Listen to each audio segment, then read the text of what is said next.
Conflict in the workplace. Overall, long hours and low pay and the impersonal and unsafe conditions of factory jobs had led to an increase of problems. Problems like worker strikes, problems like absenteeism, people not showing up for work, and, from the factory owner's perspective, the problem of union membership. Now, thinking about these problems and worried about potential violence, progressive reformers tried to make some changes for labor.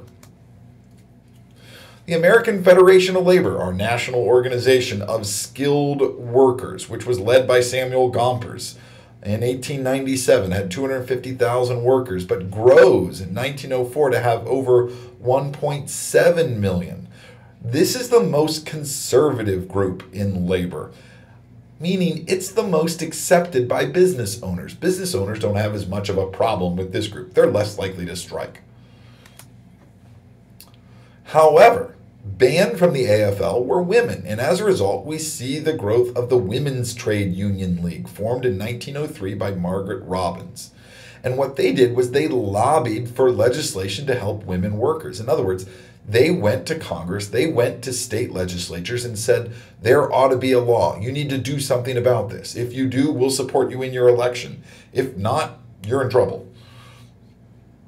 So we have the Women's Trade Union League. Another organization that we've talked about is the Industrial Workers of the World, or the Wobblies. This is the most radical. They were welcoming to all races, black or white. They're welcoming to men and women. They're welcoming to workers of all skill levels, skilled and unskilled. And what they want to do is unify all labor together so that they can use what's called a general strike. That's where not just one union goes on strike. That's where not just one type of worker goes on strike, but all laborers go on strike. And this can cripple business. This is the type of thing that can lead to a social revolution. Some of the Wobblies leaders included William Big Bill Haywood and Mary Mother Jones.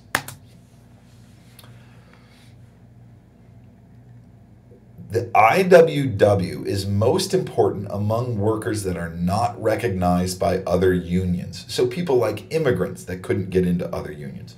People like migrant farm laborers who weren't accepted into other unions. People like loggers and miners who didn't have a union of their own.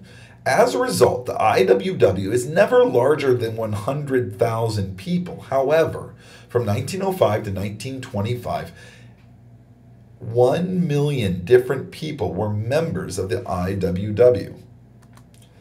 Some of the important strikes of the progressive era include what's called the Uprising of the 20,000 in 1909. This was led by the Women's Trade Union League. In New York City, workers from one company were fired and other workers went on strike in support. This strike featured multilingual meetings to get the message out to immigrant workers. And as a result, workers in New York City and the state of New York gained a shorter work week. If they worked more than a certain number of hours, they had to be paid overtime. Another important strike is the strike of the Hart-Schaffner Agreement in 1910, again, led by the Women's Trade Union League, this time in Chicago, where female garment workers had their wages cut. So they go on strike. And this strike is important, as you can probably guess from its name, for the agreement that was reached and how that was reached.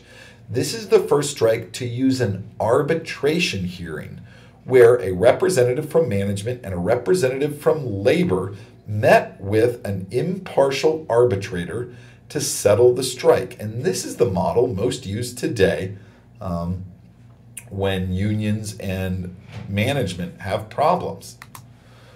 Some other more violent strikes included a strike in Lawrence, Massachusetts in 1912, as well as Paterson, New Jersey. These were both led by the IWW. Some businesses saw the advantage of working with labor, and they realized that having happy workers led to greater output. One of the leaders in this field is Ivy L. Lee, and he's going to work hard on corporate public relations. He's going to work with the Pennsylvania Railroad. He's going to work with Standard Oil to improve their corporation's public perception. So they're going to do things like send out company newsletters, organize softball teams for their employees, give out prizes and retirement parties for their employees. And this is going to improve their standing with labor. Henry Ford, although in later years will really work hard against labor, is one of the first to try to improve the conditions for his workers.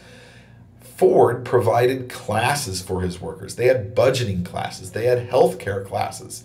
Ford raises the wages for his workers, probably most importantly, to $5 a day. This was twice the wage at any other good factory. He also only worked his workers 8 hours a day. He's going to create a personnel department to make sure people get placed in the right job within the factory. And as a result, Ford has lots and lots of applicants for his factory jobs.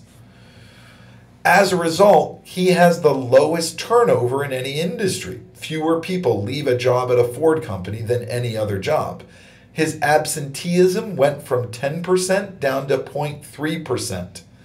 And despite working fewer hours, output at Ford factory actually increased.